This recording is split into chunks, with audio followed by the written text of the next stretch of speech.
Sud Radio, ça va mieux en le disant. Jean Dorido. Bonjour Jean Dorido. Bonjour Jean-Marie, bonjour à tous. Docteur en psychologie, fondateur de l'application Zenfi et auteur de ce livre Le bonheur est une science exacte, c'est publié chez Larousse. Aujourd'hui, vous nous parlez du bonheur dans la reconversion, puisqu'à l'occasion de la semaine de l'artisanat, vous nous parlez de ces cadres qui changent de vie et qui filent vers les métiers manuels. Eh bien oui, exactement Jean-Marie. Manifestement, c'est un phénomène de plus en plus marqué. Typiquement, en 2020, la Chambre des métiers de l'artisanat comptait 260 000 porteurs de projets. C'était 60 000 de plus qu'en 2018. Et typiquement, sur les 130 000 adultes formés, vous avez une personne sur 10 qui est un cadre en reconversion. Et si vous regardez par exemple d'un peu plus près, métier par métier, eh bien aujourd'hui en France, dans les nouvelles boulangeries qui s'ouvrent, il y en a une sur 5 qui est le fruit de la reconversion d'un cadre ou d'un cadre supérieur. Et ça, c'est super. Alors comment expliquer, Jean, cet engouement pour l'artisanat ? Eh bien alors écoutez, on peut imaginer que c'est sans doute la perspective d'une autonomie plus importante, parce qu'un artisan peut se mettre à son compte. Il y a aussi, vous savez, la satisfaction de faire quelque chose de ses propres mains. Ça vous met dans ce que les psychologues appellent un état de flow. C'est Mike Csikszentmihalyi qui nous a quittés il y a peu de temps, qui était vraiment un psychologue très très pointu, très fameux, qui avait travaillé sur cette notion de flow, qui est vraiment la clé du bonheur, c'est d'être concentré sur quelque chose que l'on fait et que l'on fait avec ses mains, que l'on fabrique.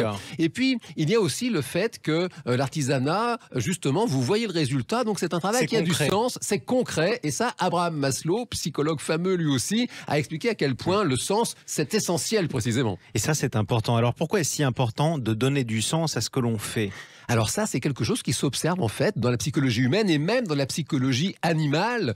Typiquement, les savants qui travaillent avec des rats de laboratoire pour tester leur intelligence et qui calculent le temps de parcours dans un labyrinthe, ils sont obligés de mettre du fromage dans le labyrinthe, sinon le rat il bouge pas. Il faut toujours une carotte. Il faut toujours une carotte, exactement.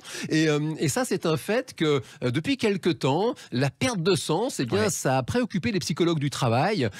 Typiquement, un anthropologue, David Graeber, a sorti il y a une dizaine d'années un livre sur les bullshit jobs, vous savez.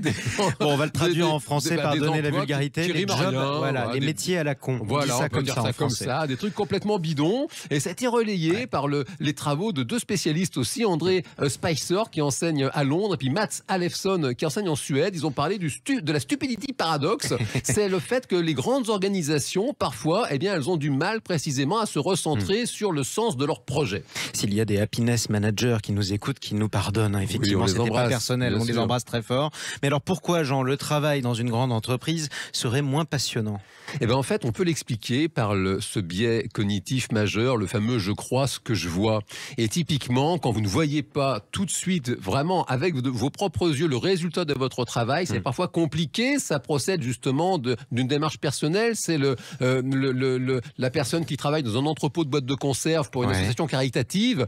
Quand vous lui dites « c'est quoi vous faites dans la vie ?», la personne peut vous dire « je trie des boîtes de conserve », ou alors elle peut vous dire « non, j'aide mon prochain ». Simplement, ça dépend vraiment de son état d'esprit. C'est un travail à faire. Et typiquement, les grandes entreprises, elles peuvent vraiment faire des efforts pour réussir à rendre visuellement concret le job de leur manager et de leurs collaborateurs. Et sinon, on voit moins les effets de son travail. Exactement. Merci beaucoup, Jean Dorido. Je rappelle que vous êtes docteur en psychologie, que vous avez fondé cette application Zenfi et que vous avez écrit ce livre, Le bonheur est une science exacte. C'est publié chez Larousse au week-end prochain ? Au week-end prochain, Jean-Marie.